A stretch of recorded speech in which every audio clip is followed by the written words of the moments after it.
Okay, that has started. Great.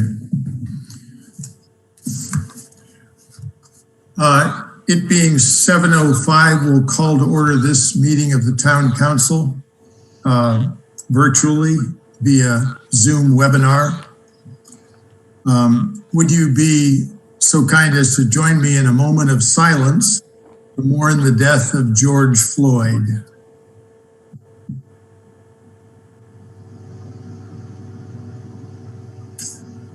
Thank you. In conversations today, the police chief and I discussed what might be useful to the citizens to understand about our police force in light of what's going on nationwide and, for that matter, worldwide. I'd ask the chief to proceed with his comments. Thank you, Mr. President. Just to assure everybody, the Little Compton Police Department unequivocally condemns the actions of the Minneapolis police officer, as well as the inactions of the other police officers that were present during that incident. These officers all took an oath to protect and serve their community. They failed that oath and they failed their community. The Little Compton Police Department further condemns the kneeling on the neck or throat as a proper use of force tactic. That tactic is not part of the training curriculum at the Rhode Island Municipal Police Training Academy, where all our officers are certified. That curriculum is under constant review by members of the Department of Public Safety, the Academy staff, and its instructors, all ensuring that these tactics are never used by police officers in Rhode Island. Along those lines, our policies and procedures of the department are based on the best practices of law enforcement throughout Rhode Island.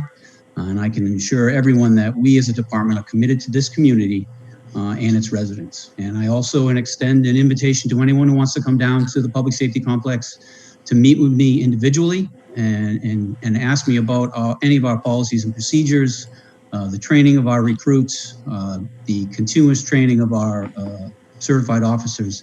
I invite anyone to come down. Thank you, Mr. President. Thank you, Chief. Our next item of business is approval of the minutes of the meeting of May 21st. Motion to approve the minutes of the last meeting, unless anybody has any comments or questions. Councilman Mataronis. Councilor Moore, second.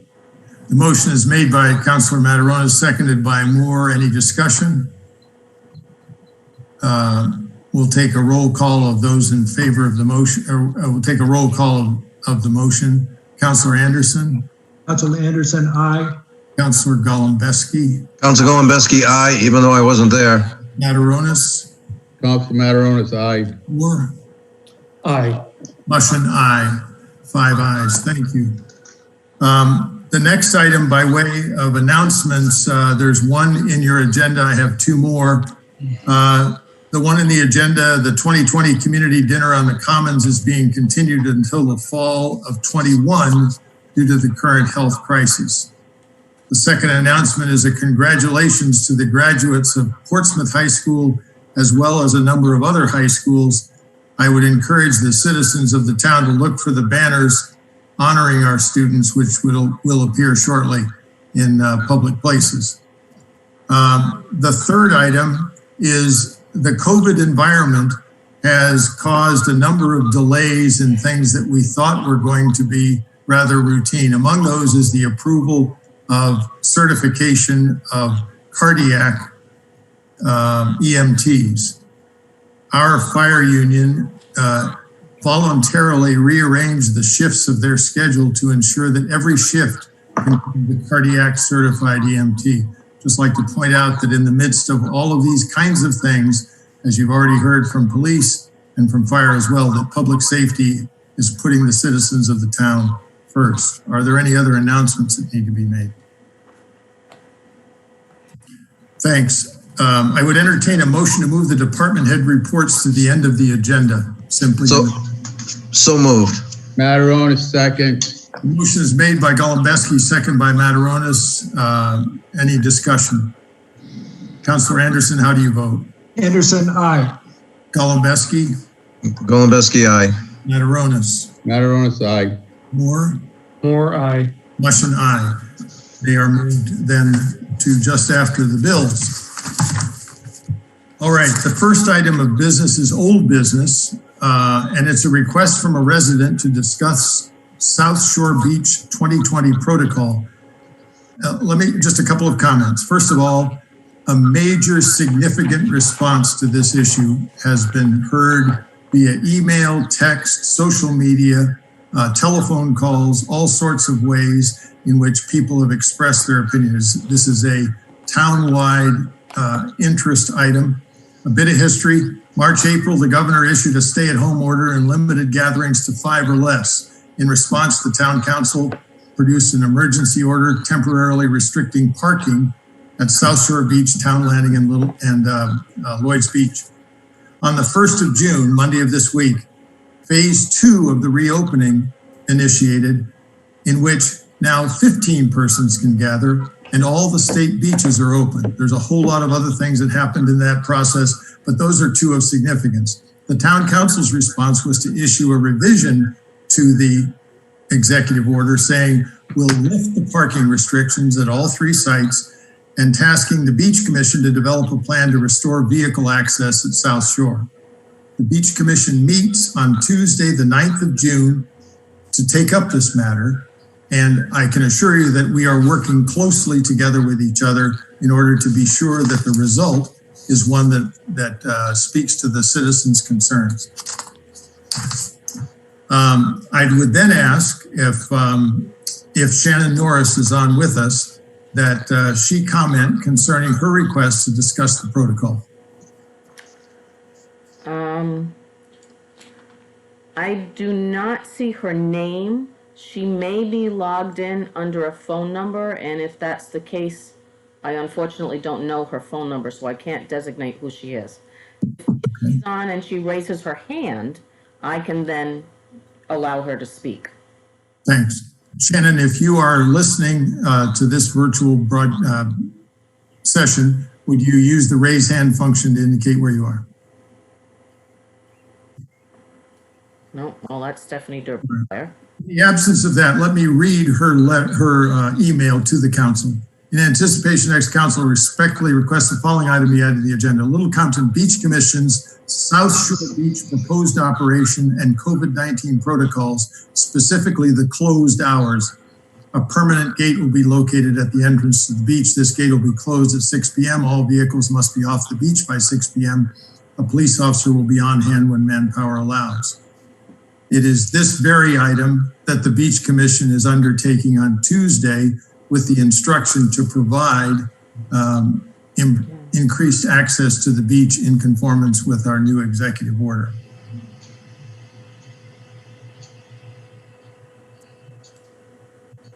Is there any response to that?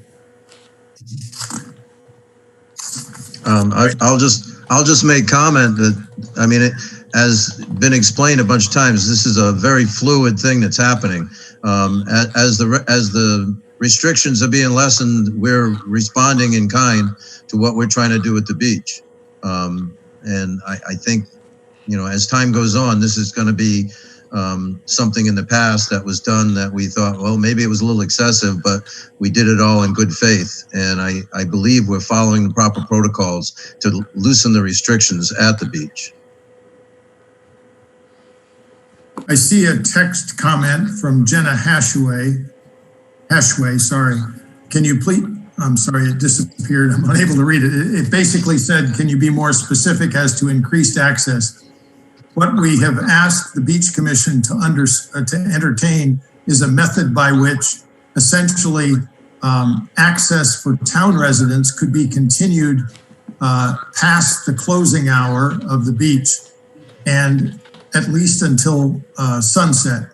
Again, we are in a mode here of trying to be respectful of the fact that that's an elected body which has its own deliberations. So I'm reluctant to say what we expect as an answer, what I would expect as an answer, rather give them the opportunity to do that. But the important point is to say we're trying to get all of the factors moved into consideration and allow the Beach Commission to make that decision.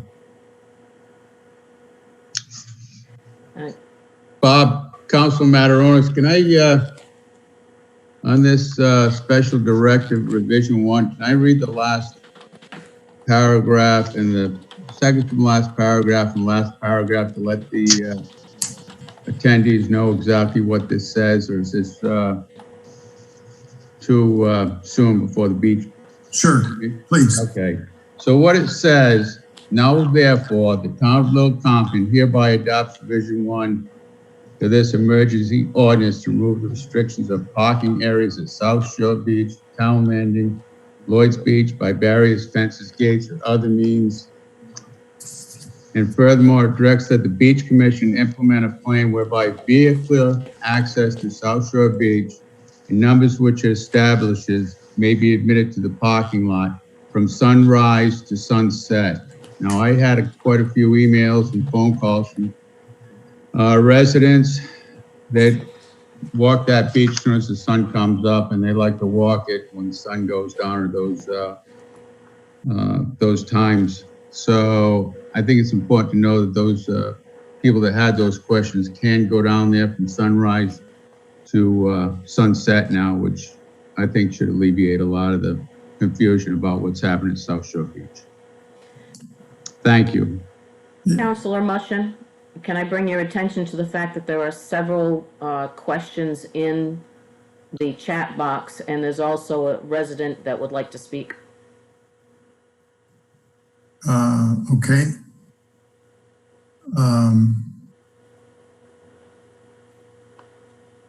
One question was, why can't the gate be open tomorrow morning? That is a question that,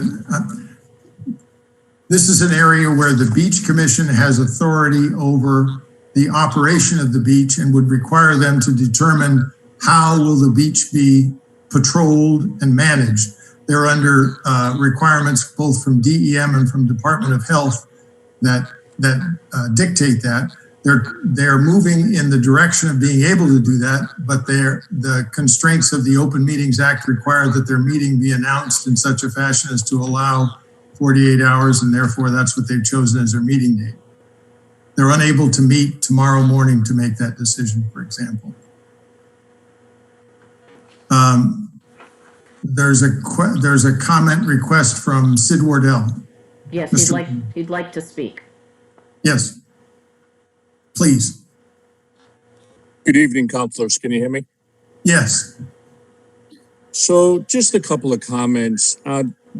First of all, to sort of the past on what's happened at the beach and you know, over time, isn't it in fact it's town property, first of all, and the Beach Commission chooses by their actions in the past to run the beach between Memorial Day and Labor Day, between the hours of 8 and 5, essentially. At 5 o'clock, they essentially walk away from any activities that happen on the beach. In fact, they issue fire permits in the past, but they're then returned to the police station. The campers that are there, they allow them to be there, and then they walk away and they leave it to the police department. So I would argue to you that the Beach Commission has overstepped their bounds to do anything on the beach for restricting outside of the hours of 8 a.m. to 5 p.m. Town code says that that beach is open till 11. And if there was going to be a restriction, I would think that would have to be a vote of the council to make that restriction. That's my first thing. Second thing is, I think this brings to light that, or should bring to light, that the manager that the Beach Commission puts in place, who does a great job, this is not a personal thing on him, but he has chosen over the years to begin to go down to the beach and actually put out fires that were permitted fires or even unpermitted fires. And I think that's been a stretch of what his authority is. And I think, you know, it's been in good faith of why he's done it. But I think this just shows that that's an overreaching of what the authority is of the Beach Commission. By their own actions, they walked away for all of the other days during the year. They only monitor or take any type of action at the beach, again, between Memorial Day and Labor Day. So I would ask, you know, of the council, or if you so choose to the solicitor, the opinion on that. But I don't know of any other committees that take action on town property except when they have the authority to do so. And it's clearly in town code that that should be open until 11 o'clock.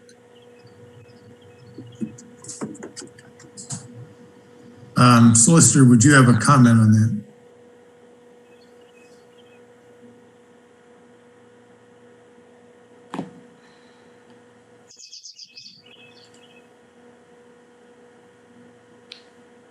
Solicitor, you have to push the space bar down in order to unmute yourself.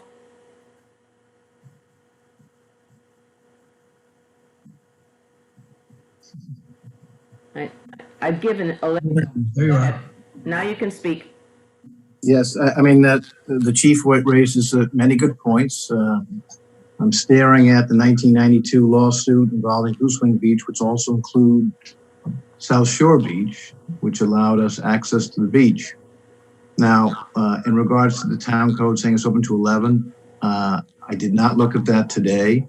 What I can say that is the council is ultimately in charge of all health and safety issues, but the council also has to respect and sometimes defer to the Beach Commission. So I think the best way to handle this, of course, is at the Beach Commission meeting, which I think is it next Tuesday? Yes. Yeah, so I would urge that most of these concerns be raised there. I do know that President Mushin has worked very carefully on special directive number 3. I've seen it at least once, if not twice. And the tenor of his directive is to make sure that the privileges of Little Compton residents in South Shore Beach be respected and enjoyed. So that's about all I have to say about that. Thanks. May I make a comment about that? About the meeting next Tuesday? I know at the last beach committee meeting, a lot of people were frustrated with how it was structured with the phone. It was a little difficult for people to tune in, and I tried logging in, and it was kind of hard to understand just being on the phone. I guess this is a question for Carol. Have you offered to let the Beach Commission use the town Zoom account? I have offered. Okay.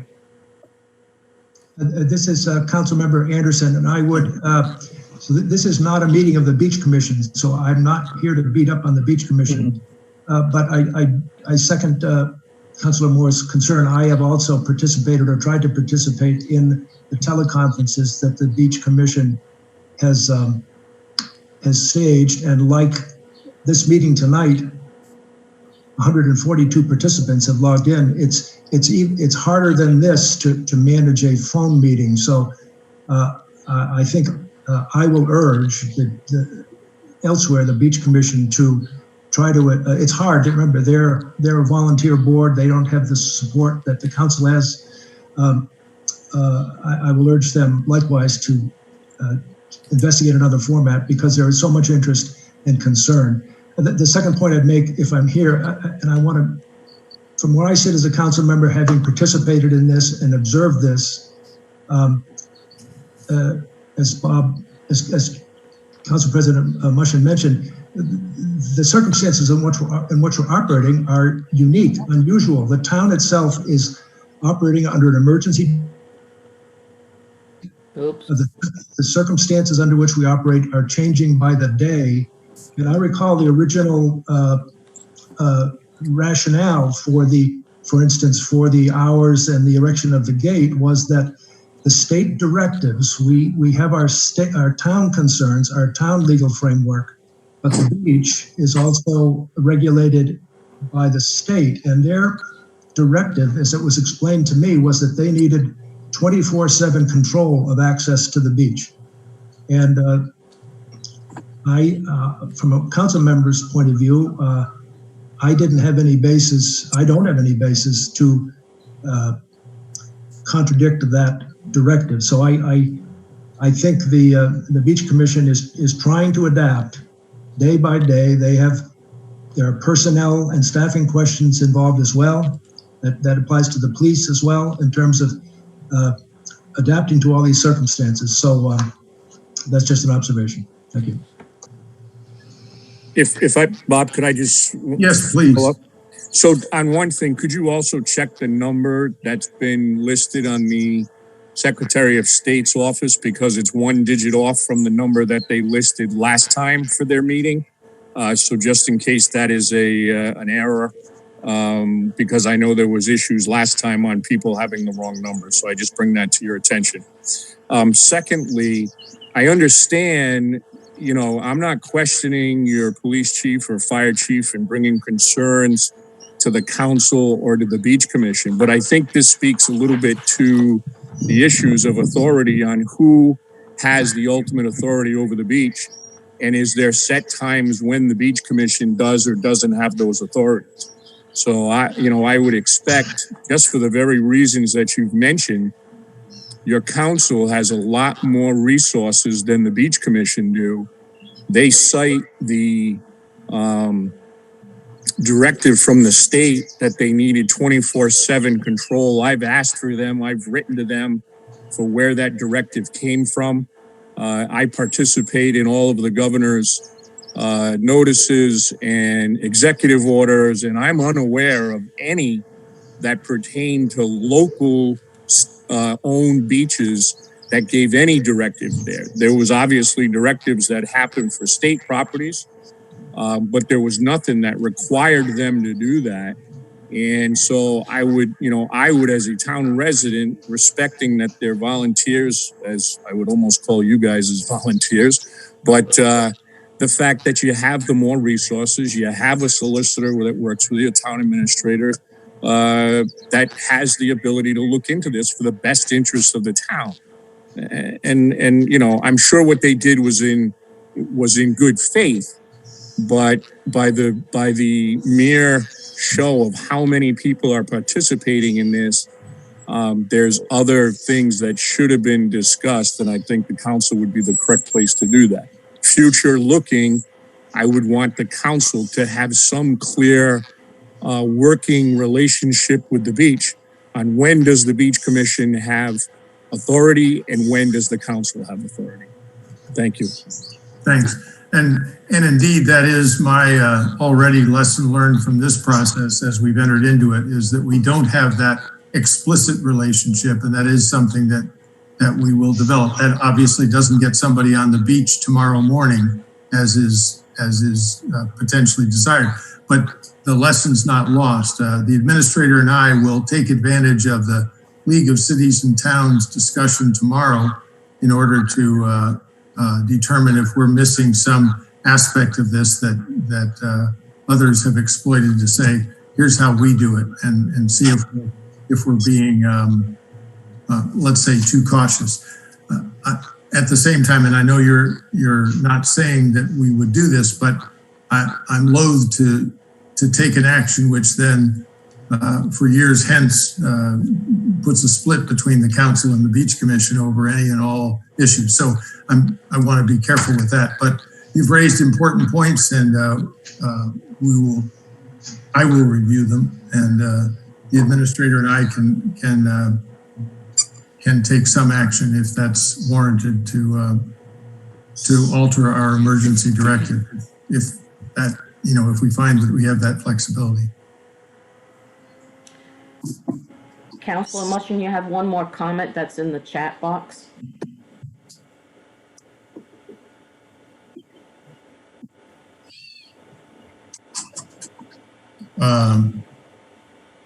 I'm sorry, I don't see it. Okay, I'll read it for you.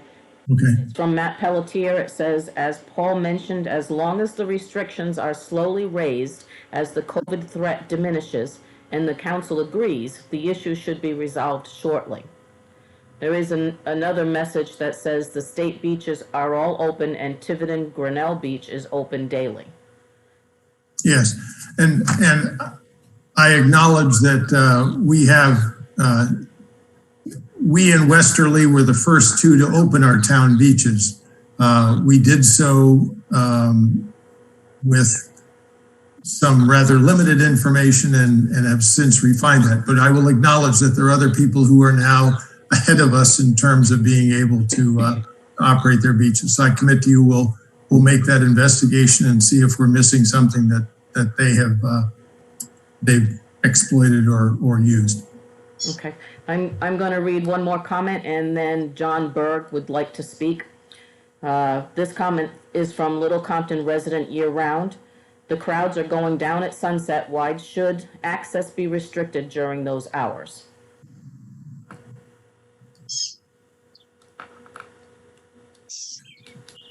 Okay.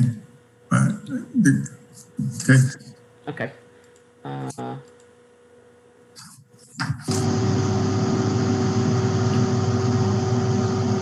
right. John? Can you hear me? John Yeah. Berg. I'm with the Nature Conservancy in Rhode Island. I live on West Main Road. I think a lot of these issues can be discussed and resolved on Tuesday with the Beach Commission.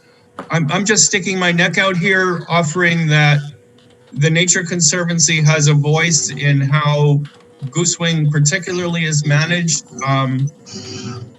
A lot of that stretch of beach is actually owned by the Conservancy. And we asked the Beach Commission earlier this spring to consider gating South Shore Beach in the evening, because in the past, particularly during weekends, we had an awful time trying to manage Goosewing because so many folks who entered the beach in the evening were not willing to play by the rules. They probably weren't town residents. They certainly were not people who had a vested interest in that beach, but almost all of our work is accomplished by volunteers.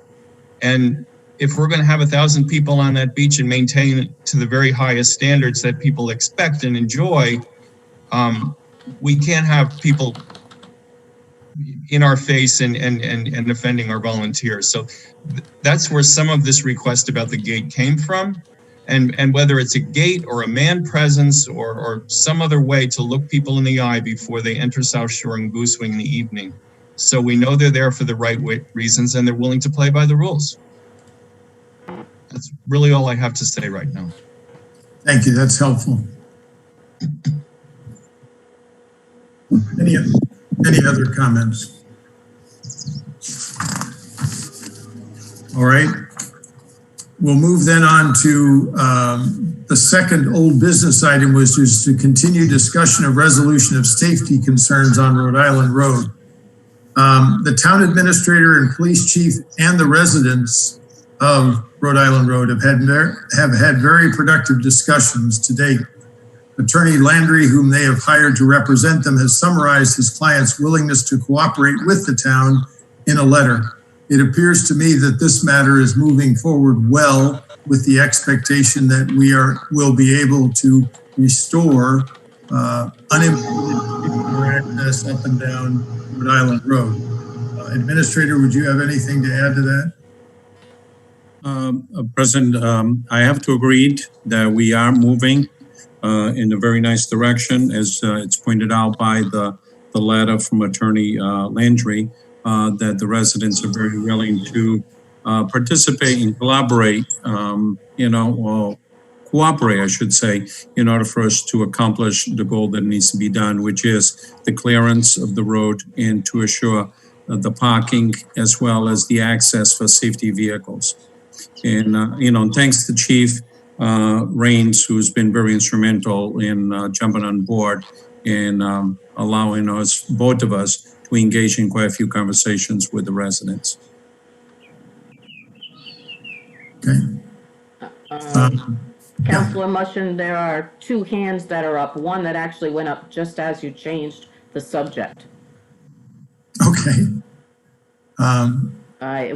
Resident Sally Swart is the one who asked to speak first. Yes, Sally, please proceed. She's on mute, though. She'll need to unmute herself. Sorry, I just came into this and I'm listening, and I'm just trying to figure out, like, with people that work like 9 to 5, how they can get into South Shore. I know we're on a different subject now, but it seems, I understand with the whole COVID thing that we're trying to keep people, keep it minimal amount of people. But I also think that people need a place to go, and be able to be at peace and walk the beach and whatever. I'm sorry, I missed the first part of this. I just got out of work. Well, and Sally, I can assure you that that is at the top of the list of what the Beach Commission is considering with respect to the rules that it has in place now. What it has been developed, what it's trying to do is to not forego or to not implement a policy which then jeopardizes their standing with DEM or Department of Health.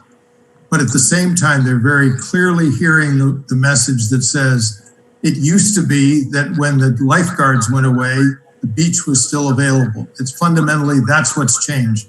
And that is job one for Tuesday night.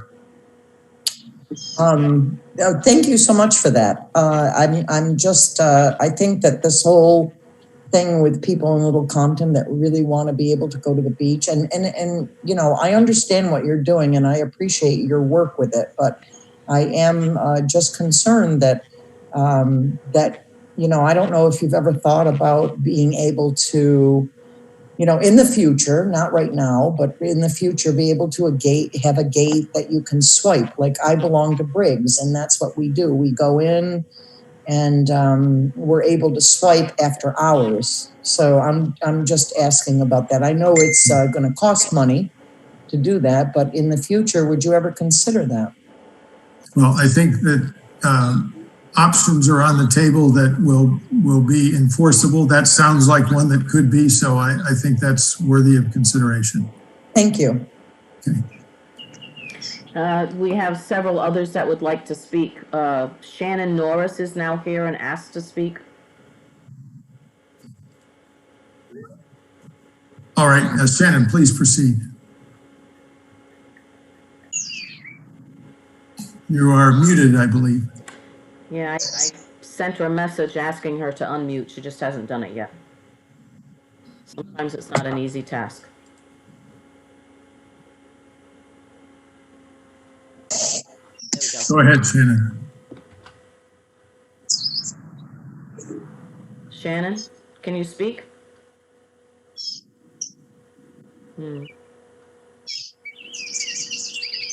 Unfortunately, we can't hear her. All right. I'm going to proceed so that we can not get interrupted here. We can return to this matter if we need to, but let's look at the remainder of what exists under the safety concerns for Rhode Island Road. I think what we've said is we've got the ability to move forward, we think, with mutually achievable objectives with the residents of the road and with the town. Councilor Anderson asked that his letter be included on the agenda. May I ask, what action are you seeking from the council with this? I am not seeking any action from the council, just to explain what this letter consists of. I don't have anything. You're good. Did you put that tape all the way down there? At our last council meeting, I did raise a question about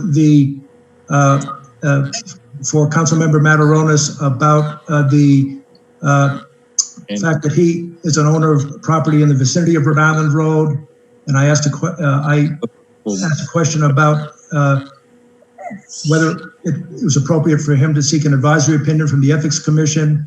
I had thought about that some more.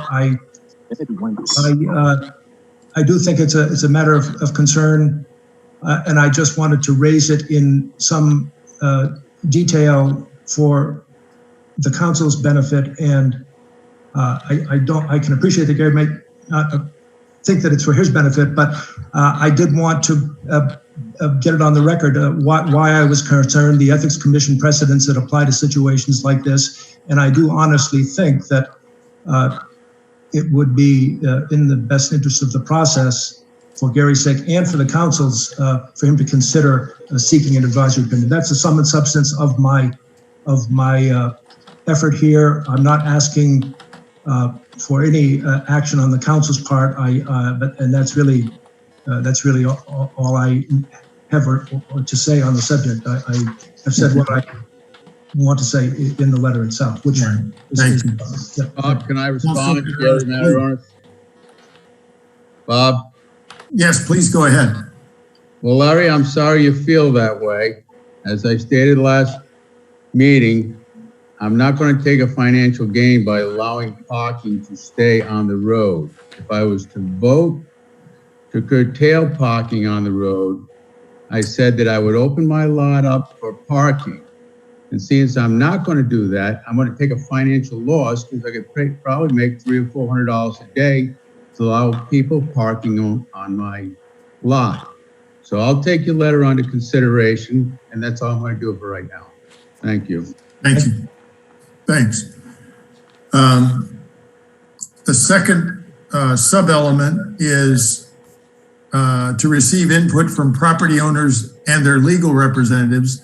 I believe we have done that via writing. If there are property owners or the legal representative on the line and wish to comment, we can receive that comment. I see that Mr. Landry is online. Please go ahead. Thank you, Mr. President. Can you hear me okay? Yes. Thank you, members of the council. William Landry, Blish and Kavanaugh, representing a group of property owners along Rhode Island Road.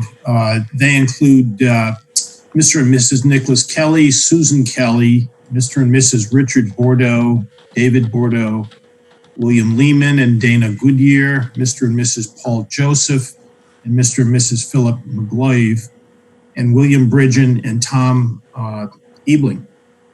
With your permission, Mr. President, I'd like to read just the core of the letter that you have described that I directed to the council on June 2nd. But I want to say a couple of things about it first. I'm going to skip the first paragraph that simply identifies my clients. I'm also going to skip the second paragraph because it describes a recommendation that was on last month's agenda concerning Rhode Island Road that hasn't been carried forward in exactly the same way. It's more broadly stated in this agenda. That had to do with a certain recommendation to clear, to notify property owners to clear the entirety of Rhode Island Road as it appears on a certain plan that's not a boundary survey. So I'll skip over that and just jump into the core aspect, which is very short. It begins by describing that recommendation, but these statements accurately capture the feelings of the people along the road that I represent and is accurate in terms of the agenda item as stated this evening.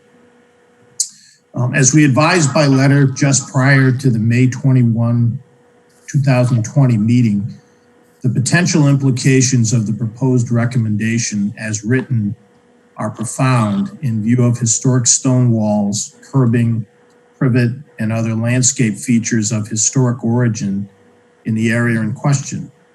There are also uncertainties as to the historic plats that are being used to establish purported boundaries of the purported public road, whether the road is indeed public and or public beyond the improved travel way to the extent indicated in recent survey stakes, and whether it's usable by non-Little Compton residents, and whether less drastic measures are available to address the public safety considerations from which the proposed recommendation originated. We're also concerned that the survey from which those stakes apparently resulted had not yet been made public for public inspection. We have since seen the survey. Respectfully, it adds little or no clarification, as it is merely a class 3 data compilation, not a boundary level survey, and is unsupported by the certification necessary for it to be useful in relation to the issues above described. recognizing that a definitive solution of these open issues is not on the immediate horizon and on a without prejudice basis as to their positions or anyone else's positions, including the town's, with respect to these open issues. My clients are in good faith interested in helping to facilitate an interim solution. They're willing to cooperate with the town administrator and police chief in voluntarily removing more easily movable features, including rocks, shrubs, etc., that would impede emergency vehicular access along the unpaved road surface on the east side of Rhode Island Road, west of the existing line of telephone poles. They are prepared to commence immediately with this accommodation without prejudice to legal positions of theirs or any other stakeholder, including the town, with respect to any legal rights and obligations concerning the area above the above data compilation plan describes as Rhode Island Road. This accommodation would be made on an interim basis only and would be subject to good faith review. Just a couple of short clarifications. One, the position letter proposed that the town carry out this work at its own expense in conjunction with the property owners. The property owners have reevaluated that and are willing to undertake the cost of this activity in their efforts in conjunction with the town to carry out what I've just described. Secondly, notwithstanding social media postings in recent days, I do want to make it clear in behalf of all of my clients that their focus tonight is on the road and only on the road, and in solving a temporary problem concerning the road, and not on anything else, including beach access, whether the beach is public or private. I haven't been retained to address those issues, and my clients take no position tonight with respect to those issues. Thank you, Mr. President. Thank you for the clarification. Any questions, comments from the council, administrator or chief regarding the proposal? This is Councilmember Anderson. At the last meeting, as Attorney Landry just mentioned, the town administrator's recommendation in a memo was to notify each of the residents encroaching on Rhode Island Road and have them clear the property line. Clearing the line would allow for the parking of cars and the passage of emergency vehicles on Rhode Island Road. So that is being discussed, addressed. Both the town personnel and the residents of the street are continuing on that effort. At this meeting, we have a memo from the town administrator with a recommendation. I am recommending that the town have a title search done to confirm and support the survey performed. The Attorney Landry raised concerns about the nature of the survey. We had other communications about it. He pointed out that the issue at hand is focusing on what started out as a public safety proposal by the chiefs and the administrator last August. I frankly, based on the survey and the information about basically moving some vegetation and rocks, that's how it's been described, and representations that this is sufficient to address the public safety concerns. I really, and based on the survey, which I have some questions about, I sort of want to hear directly from the police and fire chiefs about whether this addresses the issue that they came to us with a quite forceful proposal on last year. I don't feel comfortable with what's being proposed to me about whether the safety issue is actually being addressed. By this interim action as described?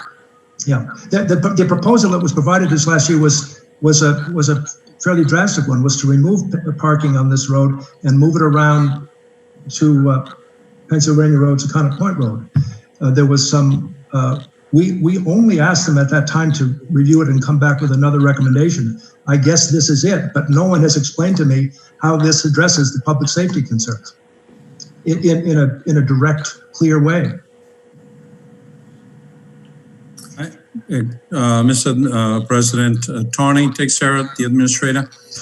I believe Chief is on as well, but both chiefs have visited the area. I was there specifically with Chief Rains, and when we look at the situation there, once we do the clearing of the boulders and the shrubs that are there, the mailboxes need to be moved back somewhat on the right side of the road. Once you've established that, both chiefs felt very comfortable that we will have full access with one, parking, two, the vehicles would be able to access the area fully. I would prefer that Chief will jump in as well. I see Chief Rains, he was on, I'm not sure if he's still on, but I don't want to speak for him, but you know, when I've spoken with both of them and visit the area 5 different times there, and we felt pretty comfortable that this would address as being proposed.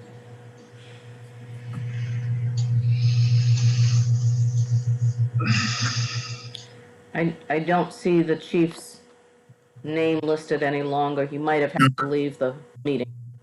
Okay. While we're at a pause, there are several hands up and some more comments being made. Okay.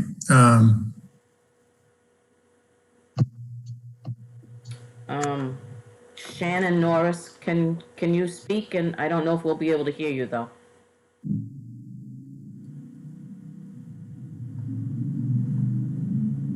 Shannon?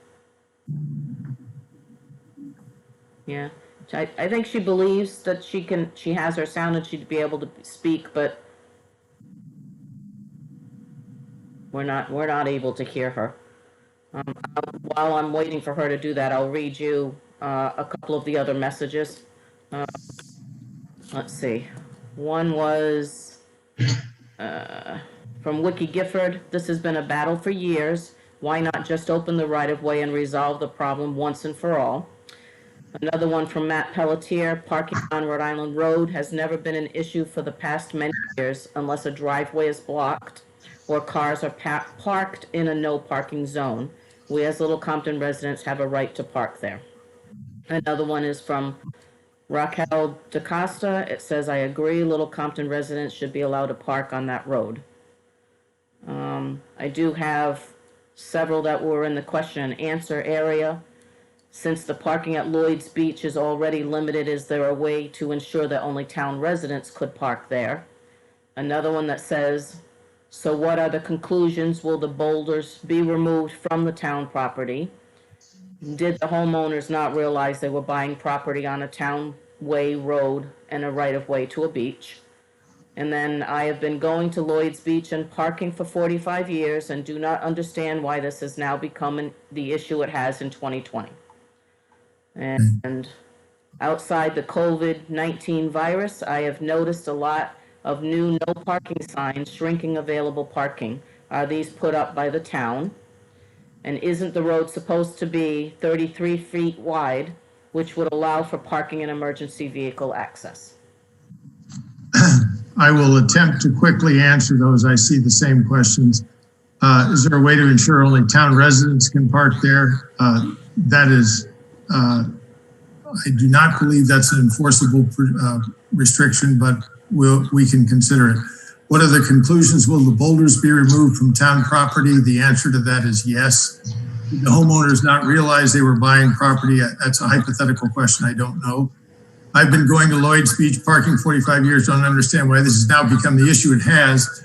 The issue now is the passage of emergency vehicles in order to be able to get to the end of the road, which is what we're attempting to solve by the proposal, by the negotiations that have occurred and the proposal that Attorney Landry read.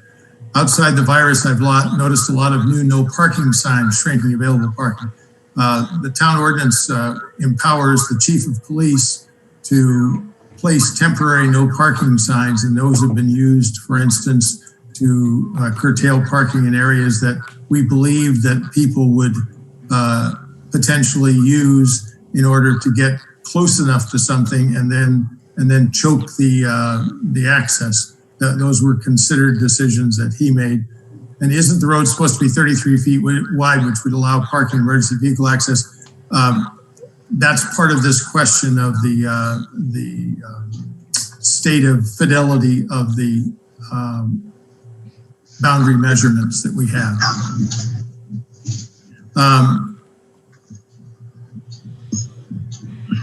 All right,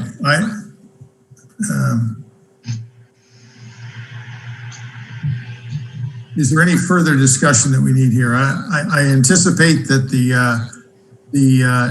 town administrator and police chief will return to us with an update, which I think will be quite satisfying in the sense that the proposal is now being carried out by the residents themselves, their willingness to do that. So in company with any assistance they might need, it would seem to me we would be able to hear quickly that there is restored emergency vehicle access, and the parking that is specified in the ordinances could be carried out.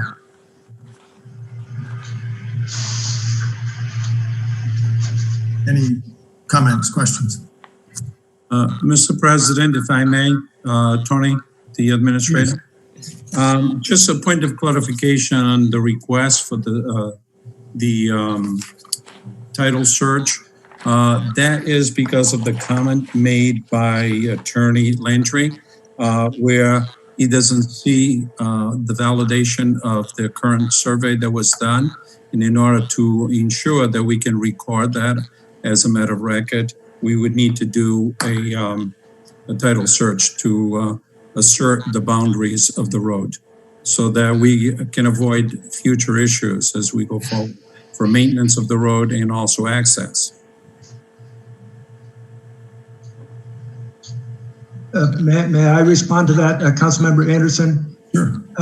As was pointed out by another communication from an engineer, Mr. Medeiros, this plan in its current form doesn't really address, it addresses encroachments. It really doesn't address, as you point out with regard to a title search, it really doesn't address clarification and confirmation and description of whatever rights of way and rights of access to Lloyd's Beach exists. So that is, and it's just my understanding, and I've done a little bit of research, I'm not an expert on this at all, and there are differences of opinions, but that question of access to Lloyd's Beach, which is the reason we have an issue with parking and the intensity of parking there, is my impression is that it's a long and complicated legal story. If we're proposing a title search, we don't have a motion. Are we just authorizing that? What is the point and what is the scope of that title search? Is it intended to just describe the width of the road, or is it intended to include information? If the town is going to record it, what are we asserting? What is the purpose of this plan? I don't have a clear idea what it is we're proposing to do here. Would the solicitor comment on that item? Yes. So I think we're getting more, as Larry said, a little more complicated than we anticipated. Right now, Tony Texera and the two chiefs have done an excellent job working with Bill Landry, an excellent attorney, and they're going to try to resolve access or emergency vehicle access within the next couple of weeks. And that's terrific. Thereafter, the suggestion of a survey and a title search was made by me in August, and that can be done.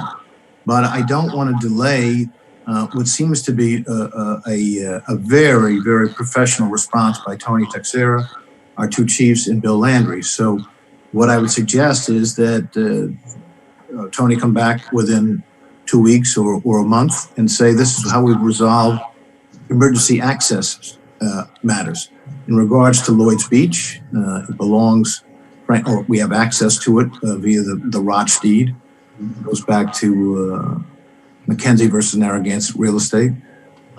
Phil Wilbur did an exhaustive program on it years ago that was in the town hall. I don't know if it's still there, with maps and drawings, etc. And I know that Hinckley Allen did an awful lot of work on it, probably around 1978 for the half wrappers. So if we could stay with the issue at hand, which is emergency vehicles on Rhode Island Avenue, that you could simply ask Tony and our chiefs and Bill Landry to report back in 2 weeks or a month. Thank you. Thank you. That is, in fact, the action that I believe is underway, and that I would propose that we await its finalization or its completion. We don't need to take any other action tonight with respect to authorizing anything else. Are you done with that subject? The next topic on our agenda is Old Business 3, discussion and proposal regarding continued access to Lloyd's Beach. Have we, this was presented by Councilor Moore. Is there, have we covered that in our discussion thus far? Is there a proposal? Well, a little bit. It does overlap somewhat. And I do have a proposal to make. Now, I've heard from many town residents, resident beachgoers over the years, telling me that they found it increasingly difficult to enjoy Lloyd's during the busy summer months. And I don't think their concerns are only about Lloyd's Beach, but access to the shoreline as a whole, as access has become diminished in many parts of town. And I think I've got a proposal that might help protect some of that access for Little Compton residents at Lloyd's Beach. You know, we've pointed to an increase of out-of-town day visitors. It's become hard to find parking sometimes on those really busy days during the summer. And it just becomes harder to access Lloyd's Beach. And you know, I found that personally too as a frequent visitor of Lloyd's. So I do have a motion. I have not consulted with the town administrator or the chiefs on this proposal. Maybe we can discuss it a little bit, but here it is. My motion is to authorize the town administrator, the fire chief, and the police chief in consultation with the town solicitor and 2 members of the town council to develop and return to the town council with a proposal for a comprehensive plan for continued and safe access to Lloyd's Beach for Little Compton residents that addresses, but is not limited to the following options. Number 1, consideration of Little Compton resident-only parking on Rhode Island Road. Number 2, structural, engineering, and/or traffic control measures to provide for safe passage by motor vehicles, emergency vehicles, and pedestrians, and to help control erosion and encroachment on both sides of the town roadway and abutting private properties. Number 3, consideration of increasing parking on other town-controlled properties on Sakana Point to distribute or possibly increase public parking in the general area, and to come back with a recommendation as number 4 for what steps may be necessary to accurately determine and document the rights and obligations of town residents in the town of Little Compton along Rhode Island Road. So it's kind of a long motion. I'm happy to email it to Carol, but Are you looking for a second? I'll second that motion. Councilmember Anderson. The motion has been made by Councilor Moore, seconded by Councilor Anderson for as was described, a series of steps to be taken by a group to be formed that consists of the administrator, both chiefs, 2 councilors, and they would have a tasking. My comment would be, is there urgency to this that prohibits us from being able to see it and look at it? No, I don't think there's an urgency, but I think it's worth some consideration to help protect access for Little Compton residents for the future. and to make it easier for Little Compton residents to get to the beach and have access to the shoreline. So I think it's worth consideration. We can, we can boot it down the road, but. Well, specifically, I'm concerned about its potential interface or interaction with the other tasking that we just acknowledged was drawing to completion. I would be reluctant to say, let's undertake this other thing only to have that somehow cause consternation or issues with getting Part A done. I don't take issue with the usefulness of the proposal, but I wonder if we should do them in series rather than in parallel. Councilman Mataronis, we just authorized the town administrator, the two chiefs, to come back with a proposal that was proposed by Bill Landry and the residents to take care of Rhode Island Road at the present. Summer's almost on top of us. We keep muddying the waters. We keep trying to push things down the road. Nothing's going to happen down there. It's going to come back to a safety issue. Let's stick to the fact that was brought by the residents. This is a safety issue. Safety vehicles can't get down the road. Nothing was mentioned about parking until they said, well, if the parking goes, then emergency vehicles can get down the roadway, which was their ultimate, as far as I'm concerned, as far as I can see, was the ultimate goal, is to curtail parking on Rhode Island Road, move it to Sakana Point Road, a 2-lane highway that's as unsafe as anything can be. You're gonna have little kids, you're gonna have parents, you're gonna have bicycle people, you're gonna have pedestrians walking, and those cars are gonna be parked right on the white line, right in the field, right by the lane of traffic. So why don't we just do what Bill Landry suggested, the residents suggested, clear the bushes back, move the boulders, and let's put this to bed for right now. If you want to bring up another proposal after this is done, that's fine. But let's get to the task at hand and get things squared away down there. Can I respond to that? Yes. Yeah, I'm happy to bring this up at another time, but I do think that it is worth considering because, over the last couple of years, traditionally the Whitehead Estate has been in charge of keeping or ensuring that it's only Little Compton residents that enjoy Lloyd's Beach during the summer. And that has not always been the case. There isn't always a guard there. And I think there's been a huge increase of out-of-town visitors parking on Rhode Island Road. And I think it's made it much more difficult for Little Compton residents to enjoy the beach and also access the shoreline, which I think they have a right to. And so I think we need to take measures to protect those rights going forward. And I understand your point, Gary. We've got this other proposal in front of us. That's fine. I think I can take mine off the table and we can bring it up another time, but I think it is worth a discussion I think I do see it as an issue, and I think a lot of residents feel the same way. Bob, if I may. Councilor Golombeski, one, I'm not questioning the validity of what Councilor Moore is proposing, but he just read it to me, and I'm a reader. I got to sit down and read it and look at it and analyze it and see what's going on with it. So I wouldn't be ready to vote on that tonight anyway, to be honest with you. I'm not saying whether it's a good idea or not. I just wouldn't be ready to vote on it tonight. And I agree with Gary. I don't want to throw a sand on the gears of something that's already going forward by proposing something that may or may not conflict with it. It may gel with it. I don't know that. But again, not being able to read it and see it in front of me and then have something else going forward, I'd be hesitant to support it at this time. Maybe at a future meeting, yes. This Councilmember Anderson, I seconded this. I would not object to Andrew considering a willingness to table this, but no longer than 1 or 2 meetings, because there is urgency. I was looking through my file of this today. For the last several summers, every summer we've had the same discussion. The newspaper report from 2 years ago could be exactly the one we're having now. The ownership and I have a presentation I won't dare show now, but at a future meeting I will. The ownership interests in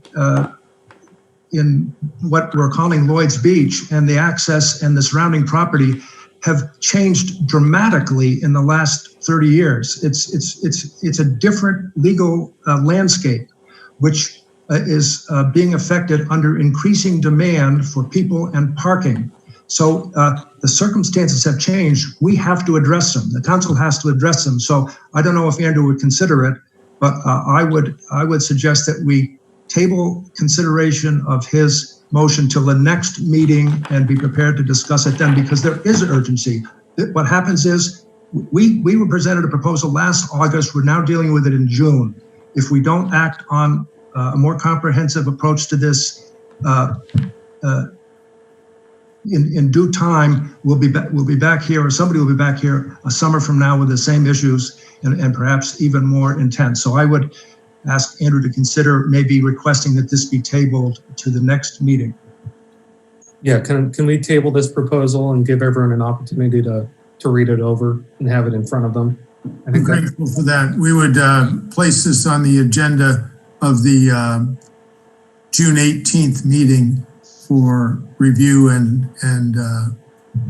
consideration. Plus, having it 2 weeks in advance, we'll have an opportunity to review specifics that might come up at the meeting for which we don't have.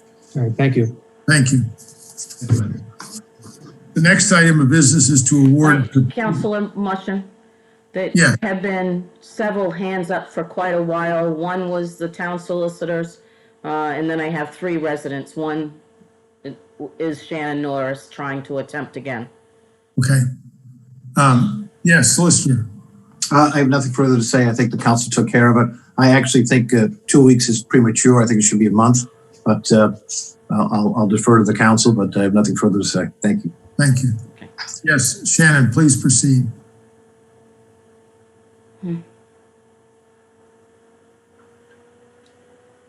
I'm sorry, Shannon, we're not able to hear you.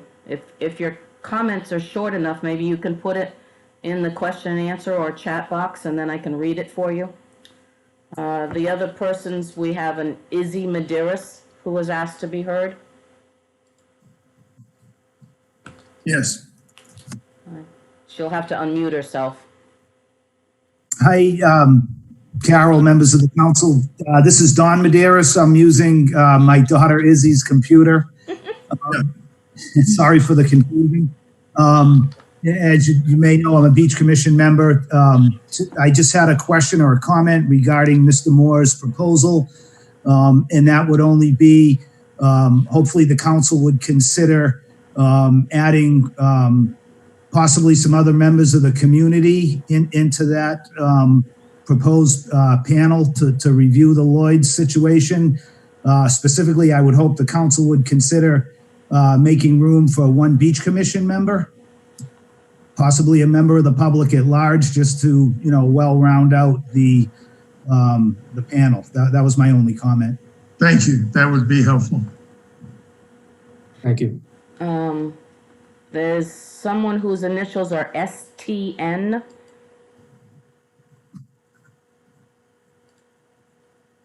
You'll need to unmute yourself, whoever is STN. Hi, STN. We are neighbors of the Rhode Island Avenue area, Lloyd. We can walk there. And I just can you hear me or not? Yes, we can.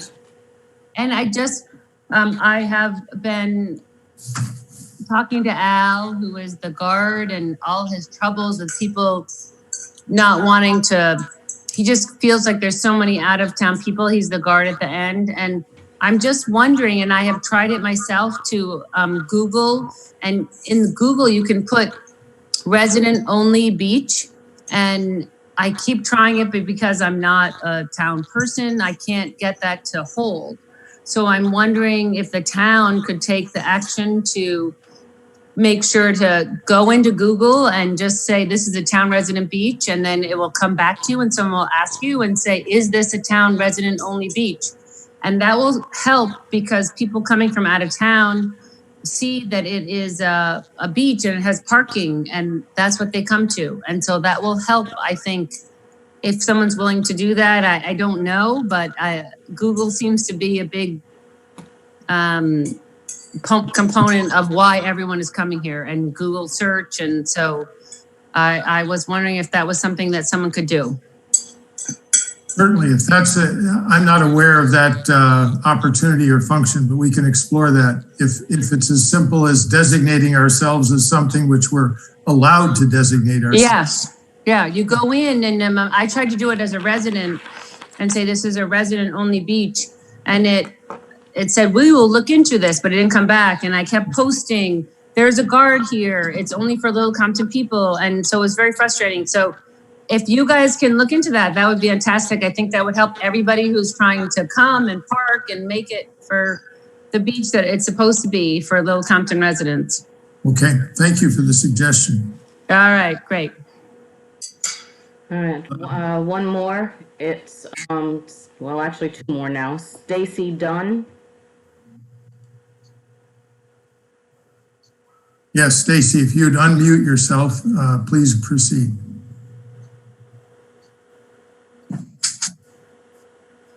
Hello, I actually didn't have a question. I don't know how it got on there, but I appreciate all the work you're doing. Thank you very much. Noelle Ingalls. Yeah, I just have a quick question because, and maybe it's already been answered, sorry, but a lot of people keep saying that there are issues with people coming to the beach from the water. And I would just like to say that isn't the water a national resource? Doesn't everyone have the right to be on the beach up to the high water line?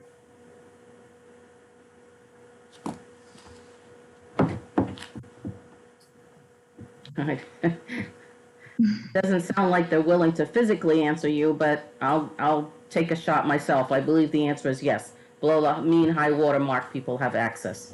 But right now, I don't think that's actually what they're talking about.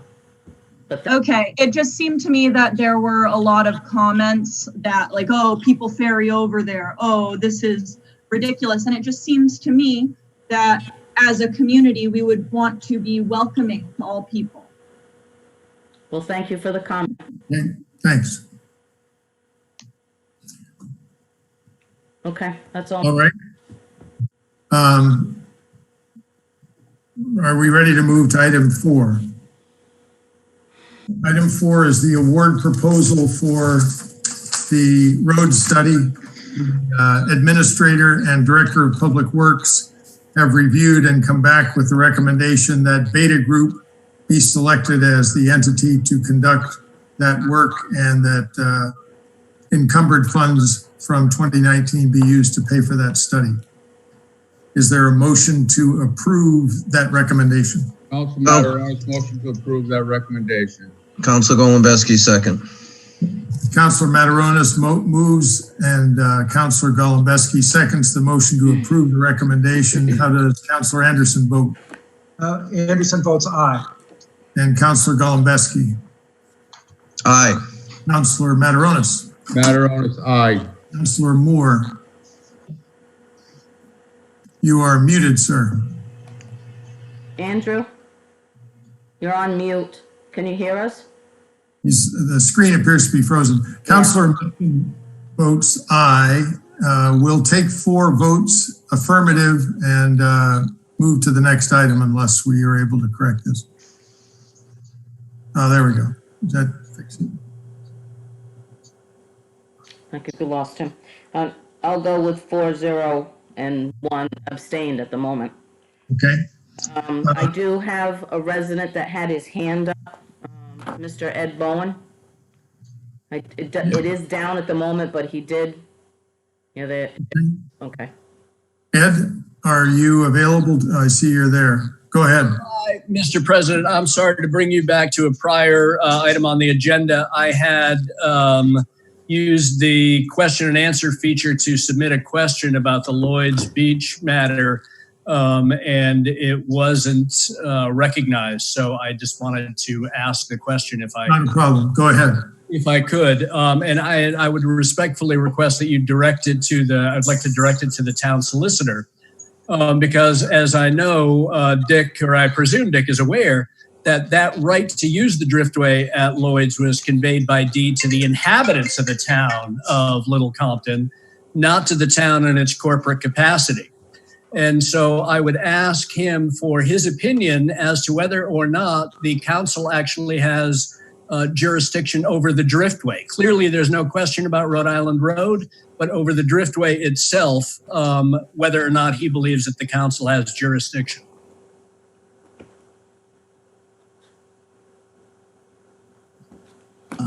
Ed, thank you very much. It's an excellent question. I have read the Driftway language many, many times.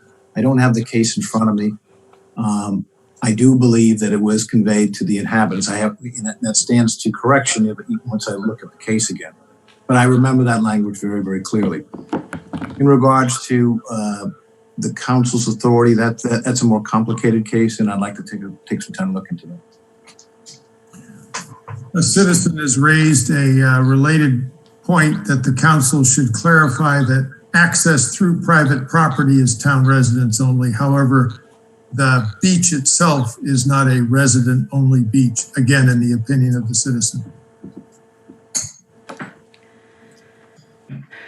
All right. Yes. Well, I was just going to ask if you wanted to take a moment for yourself to read through those question and answers to yourself and then answer as you feel any might need to be answered. I know it's cumbersome, but I don't want somebody to feel like we didn't answer them. Council Mataronis, I think we can all see the questions. I think it would be appropriate for the council president to try to answer them as best he can. Instead of all of us chiming in with our own thoughts, we'll allow the president to answer them the best he can. Thank you. Thanks.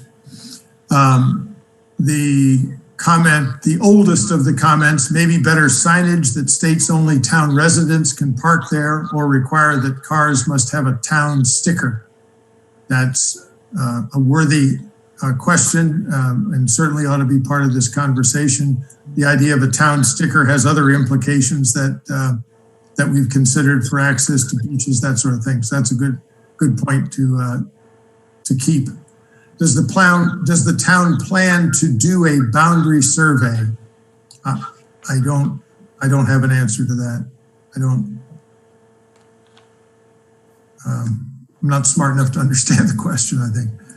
Is Attorney Landry questioning the validity of the survey and the fact that Rhode Island Road is in fact a public road? I don't think he is still with us, but he is questioning the use of what are boundary surveys. There I go, using the term I said I didn't understand. He's using the surveys of boundaries of property and combining those to create a roadway survey. So I don't believe he's questioning the validity of that, or sorry, of the fact that Rhode Island Road is a public road. Looks like a long process ahead. In the meantime, can we as residents still feel free to access Lloyd's Beach as we have? I think the answer to that is yes. There is not a restriction on accessing Lloyd's Beach any longer. Again, subject to the requirements of the governor's executive orders. I've always wanted South Shore to be a resident beach, like so many beaches at the Cape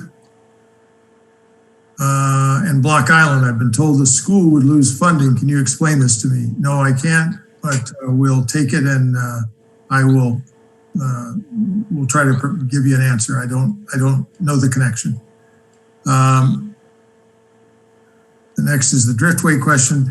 How about involving the Beach Commission? Says an anonymous attendee. The Beach Commission, among the things that once we resolve some of these pressing issues are part of the conversation we've already begun, is that we will look at other beaches in town and decide the involvement of the Beach Commission. It's summertime, figure it out. We are proceeding with that. Has the parking become more of an issue since the Point Club opened? Councilor Mataronis, perhaps you as the resident there can comment on that. I don't know that it's connected to Point Club opening as much as it is to discovery of Little Compton generally, but. Well, Council Mataronis, obviously the days of the Folksville are gone by where you could go down, grab something from Folksville, and the Folksville owners, the garages also own lot 431 across the Bluffett Avenue on the ocean side. People get takeout, go over there. That whole area has been purchased by the Point Club. I think they've done a good job trying to make everything work with the fishermen and the residents. But obviously, anybody could have bought that property, turned it into a public parking area. And that wasn't done, so they have a right to utilize their property the way they want. It is very congested. More and more people are learning about Little Compton, learning about Sakana Point. We're having a tremendous amount of parking at the fisherman's lot. It was so bad 3-4 weeks ago. I had a couple of fishermen call me, and I had to go down and find the people that own the cars so the cars could get moved, so the trucks could facilitate to the town dock to unload the catch. So yes, in fact, Sakana Point is becoming a base where people from the city come down. They want to try to enjoy the harbor views, the ocean views, and it's just not big enough anymore to accommodate all the traffic that come down. As time goes by, more and more out-of-town residents come in, they bring their friends down, and those friends bring other friends down. So yeah, it's kind of a mess down here, but I'm not sure what the answer is. Maybe Andrew will be able to come up with a situation, but I'm not sure whether there's any more public access or public area to park, to put any extra parking. As I said, the fisherman's lot. Fortunately, the fishermen go out between 4 and 7 o'clock in the morning, so we're generally okay. We're allowed to park our trucks there because there's nobody there. We do have a problem when we come in trying to navigate, especially if we're going to try to put a trailer down on the dock to unload traps or whatnot. So I don't think that would be a good facility to put extra parking. And when that parking lot was built for a fisherman parking lot only. I think that's in the deed that says it was for fishing parking. We don't have a problem in the afternoon after the fishermen are gone, and there's a lot of people that park there to go to the breakwater. They're not bothering us, so we have to be cognizant that people enjoy Sakana Point and want to come down here and enjoy themselves. And so I'm not going to say any more. Okay. I think everybody that comes down Sakana Point knows it's you drive down the point, turn around, and you have to leave. So there's been with no parking on Rhode Island Road because of the emergent parking because of COVID. All the cars been parking in the state-owned launching ramp trailer parking area, which has a sign that says for trailer parking only. There's no enforcement there for the cars that are there, nor would I want to do that at this time, but that is going to become a problem when fishing season starts. Again, these guys that are going to be launching boats, then pulling vehicles over to the launching ramp, trailer parking area will be there earlier than other people. My concern is cars parking in front of the trailers so these people with the trailers can't back down the launching ramp. It's with this COVID-19, everybody wants to get out of the city. As we all know, there's been a lot of New York, New Jersey, Connecticut, places from all over the country infiltrating Little Compton because they know that it's a pretty safe environment for the time being. So I hope that answered something. Thank you. Councilmember Anderson, I know that I just want to point out that I know that we tabled Andrew's motion, but virtually all the questions that have arisen from the public and that are addressed here are encompassed by the measures that he has proposed. So we started out as a public safety thing. We've taken our action then, and I just point out that many of these issues that have just been discussed have to be dealt with in a proactive way. The questions are there. I just want to point that out, that's where our discussion went after we tabled that motion. Yeah, I don't have the intention to go longer than the next meeting. It's not that. I just would like to be able to see it in front of me. The next item of business is recommendation on a need for a financial town meeting to move from June 23rd to June 30th due to scheduling limitations and to conduct by Zoom webinar due to COVID-19 restrictions. If you recall, at our last meeting, we set the 23rd of June as the meeting date, and the format was to be determined. Subsequently, the group that you tasked with doing that has reviewed it. The recommendation to go to the 30th of June is because we don't have time to receive state approval and advertise for the meeting, so the 30th is necessary. That'll be Tuesday the 30th at 7 p.m. And that webinar Zoom, this method here would be used in a tailored fashion. We're going to be testing that with members of the council and others to ensure that we have the ability to interact for a financial town meeting. Finally, the moderator was unable to attend this meeting, but wanted to ensure that I had his proxy to approve, which he was not yet persuaded the last time we discussed this, that he is on board with the idea of the webinar Zoom approach. I guess the only thing to recognize in this is when we do it using webinar Zoom, we have one opportunity because the next day the fiscal year begins. So we need to get to a quorum of about 157, and that quorum we hope will be achievable. We will be lobbying people strongly to figure out how to become part of that. I would exhort the public to the fact that this is the one chance we have to do this. If this is unsuccessful, I envision council approval of the budget with subsequent financial town meeting simply to begin the fiscal year.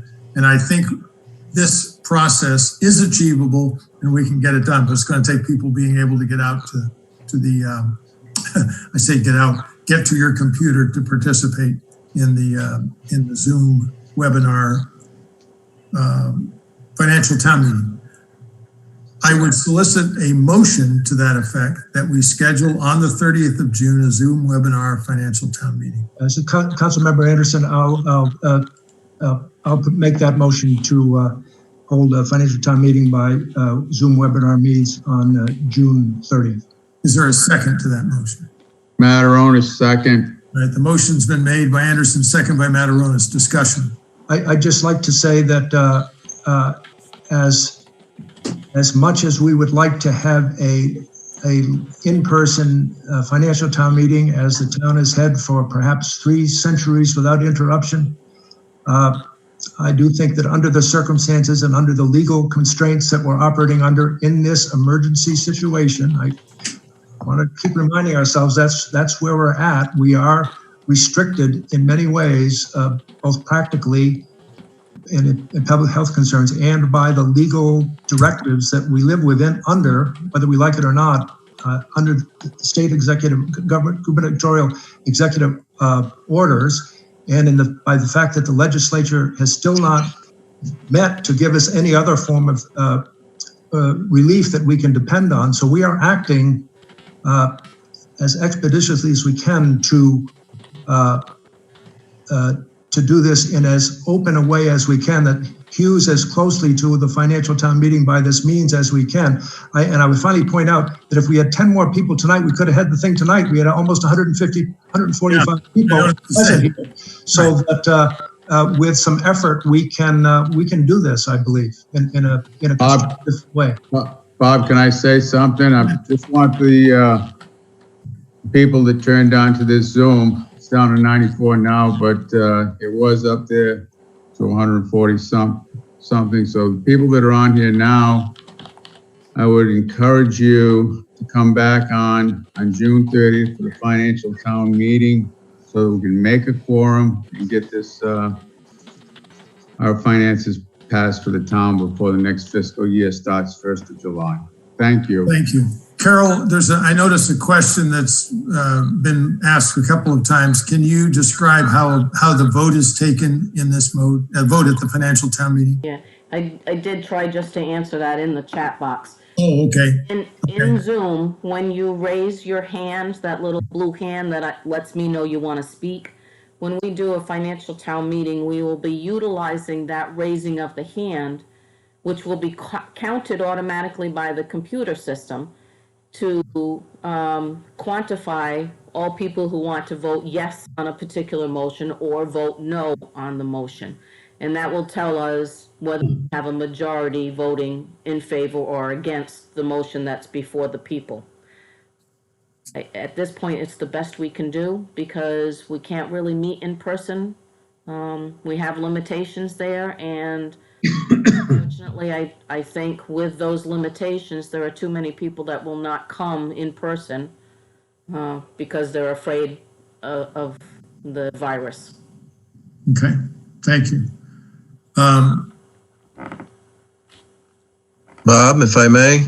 Yes. The only thing I have is security concerns. And I'm assuming that Zoom and Carol will deal with that with the, how do we know that, a resident is on the voting list? I'm assuming that's all being worked out? Yes, we will have to have a pre-registration. Each voter has their own voter identification number.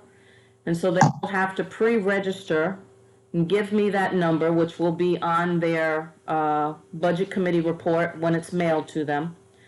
And they will be given a specific invitation to join into the Zoom webinar, and we will be able to quantify that they are actually there in attendance, and it's not a non-voting person. We can segregate the people that are non-voters and not have to worry about that. Okay. Thank you. Are you ready to vote? Counselor, or have I taken that vote? Counselor Anderson. Not yet. Anderson votes aye. Counselor Golembeski. Counselor Golembeski votes aye. Mataronis. Mataronis, aye. Moore. Moore, aye. Okay. Mushin votes aye, 5-0. Thank you. The next item of business is an update on the status of hiring process for finance director. The panel did not find a candidate from among the finalists who were both the panel did not find a candidate from among the finalists who was both qualified for the position of finance director and met the requirements for Little Compton's unique needs. Therefore, the panel is requesting that we re-advertise for the position. Is there such a motion? I'll move to re-advertise. Mataronis, second. Motion is made by Golembeski, second by Mataronis to re-advertise. Is there further discussion? Councilmember Anderson, based on your experience with the interview process and the candidates you got, which of course took place in an unusual period. Yes. Is there anything about the advertisement, about the proposal that we're advertising that you have felt we will adapt or need to adapt for the next round? Did you learn anything from the hiring process that makes you think we have to alter the proposal at all? Yes, I think there's some alteration in description of possibilities to, for example, a number of days of the week, number of people working for the person. Some of the things that I think that the candidates that we interviewed that were capable and had municipal experience were accustomed to working in municipalities with much larger staffs, for instance. And so they had a different perspective of what this job might entail. Emphasizing, for example, the need for the person to be also the human resource director in a way that makes it clear that you're not just supervising the HR director, you are that person. Administrator, would you have any other comments on that question? Mr. President, I concur fully with your statements. You accurately captured that. Yeah, Thank you. thanks. Are you ready to vote? Yes. Councillor Anderson. You're muted, sir. I'm taking it. Anderson, aye. I'm sorry. Councillor Golembeski. Aye. Councillor Mataronis. Mataronis, aye. Moore. Moore, aye. Mushin, aye. Thank you. An email from Sean O'Rourke of the Rhode Island Infrastructure Bank regarding status of the 2020 Municipal Resilience Program, MRP. Councillor Anderson's our lead on that. You'll recall that earlier in the year, we applied and were accepted into the Rhode Island Infrastructure Bank's so-called Municipal Resilience Program. No sooner were we accepted into that program than the world changed around us, but it's a year-long program, and the focus of it was a intensive workshop of town officials and citizens that was scheduled to take place in the summer to develop a plan and a program that would result at the end of the year in a grant proposal to the Rhode Island Infrastructure Bank to compete for a pool of funds that would help fund us in a project identified. The nature of the focus, the fulcrum of the project was as I say, a one-day gathering of people in an intensive workshop, which became extremely problematic under the current public safety circumstances, which prevent or severely limit public meetings of that sort. We have received emails, one that's on the agenda and one I received just today, to tell us that the program will be continuing. That I think there was some question about how they would proceed with the 9 or so communities where these workshops are to take place. The May 28th letters, I won't read the whole thing. The Infrastructure Bank continues to have the resources allocated to the 2020 program, and action grants will be available for selected projects after the summary of findings are completed. They're proposing that there will be some kind of virtual workshops as a substitute for the live workshops. They were working on that as of last week. Today, that was from Sean O'Rourke, who's the Rhode Island Infrastructure Bank's coordinator of this. Today, I got an email from the actual facilitator of the workshops, Adam Welchel. I should point out that in the meantime, while this was going on, that the core team handling this, myself, Council President Mushin, and Town Administrator Texera, did move forward with one of the steps in the program, which was to fill out a quite comprehensive community survey, so-called, to provide the facilitators some additional background about our community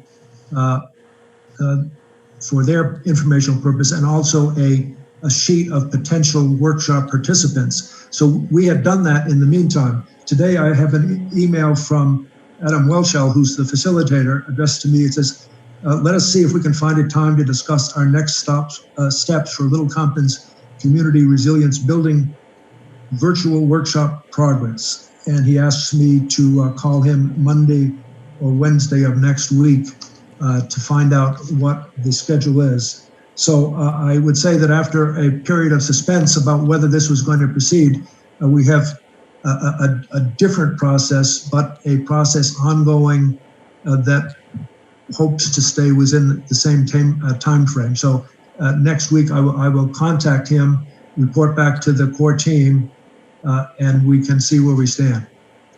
Okay, thank you. Any questions? New business one, a committee report from the Conservation Commission. I believe that the chair was intending to share that. He is here. Let me see if I can find him. Oh, he was here. I don't see him anymore. Wait a minute.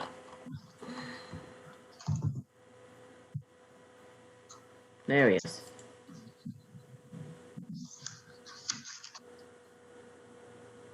Hi, it's Don McNaughton. Can you hear me? We can, Don. Fantastic.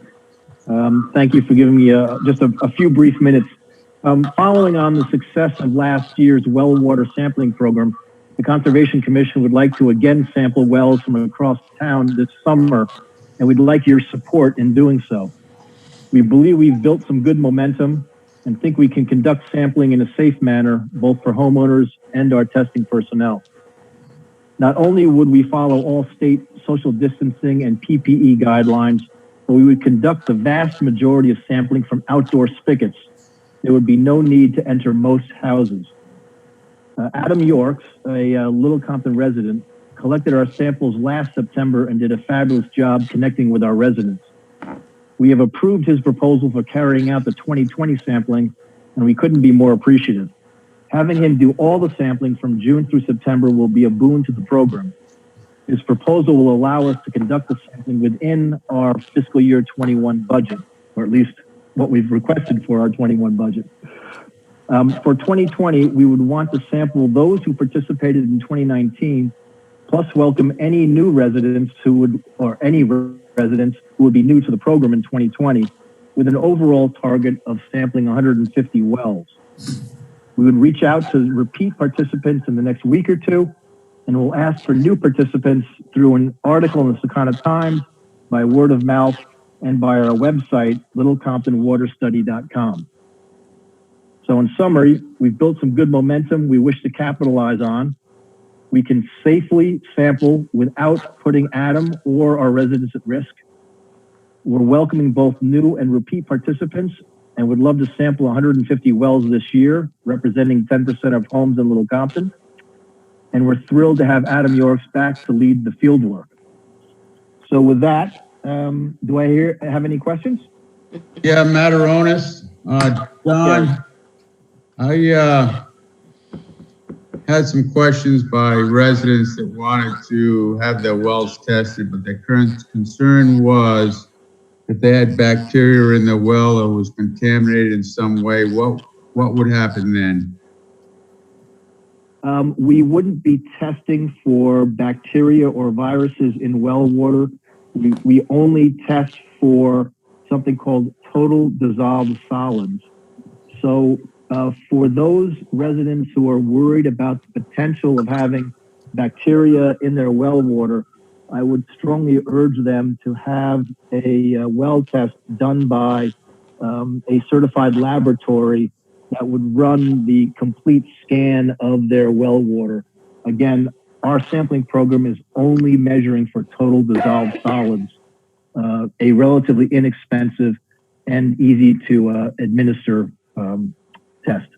Okay, I think that will alleviate some of the problems that residents I talked to felt that if their wells were tested and they came back contaminated, the well would be shut down, and they didn't want that to happen. So I think you answered that. Thank you, John. I'd be willing to test down here at Secana Point at my well.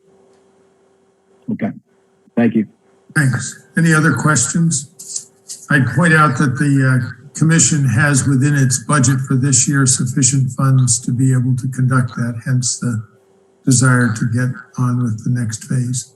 So Councilmember Anderson and I have attended, many of the Conservation Commission meetings. They've done a great job. It's important that they can keep the momentum going on this program after one good year. This came up at the Conservation Commission meeting, Don, but I would suggest, although you may have already done it, that you and Adam perhaps be in touch with Town Administrator Texera, just to make sure that Adam, who will be working on behalf of the town, is doing so within current, and they're changing all the time. This is why it's important to be in touch, current Rhode Island Department of Health guidelines for interaction with the public. So I'd urge you to just touch bases with Tony as Adam gets ready to work, that he's checking off all the right boxes in terms of health requirements as a town representative.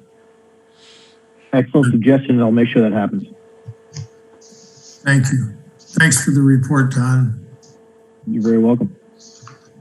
So I'm sorry, President Mushnick, I take that as we can proceed with town council support? Yes, let me solicit a motion to that effect to continue the water study on the part of Motion so moved. Anderson will second. Mataronis. Councilor Mataronis moves and Councilor Anderson seconds. Further discussion? All in, Councilor Anderson, how do you vote? Anderson, aye. Golembeski.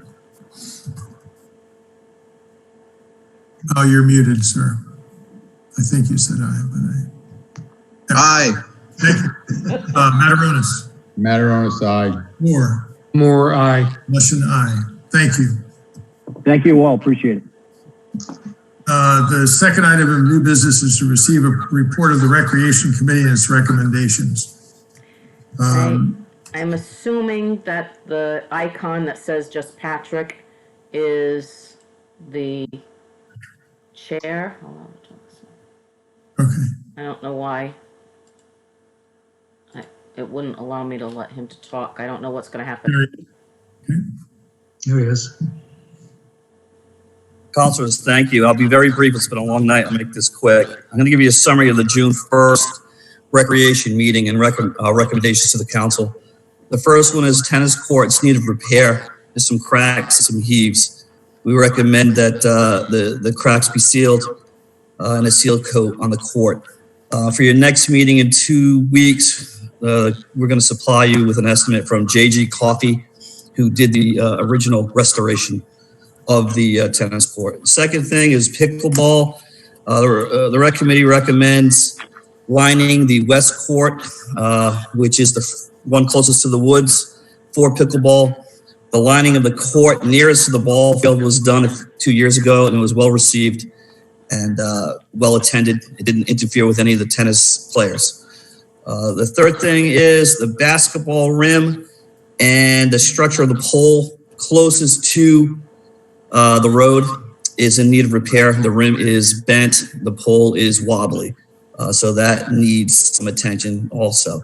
And the last thing quickly is trash bags on the receptacles on Hayes Field and around the area. There's one that is damaged.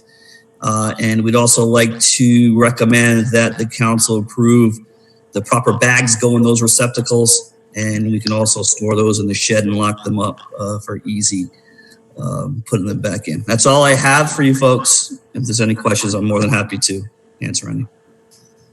Questions? Is there a vote needed for that, Bob? I'm sorry? Mataronis, is there a vote needed for any what?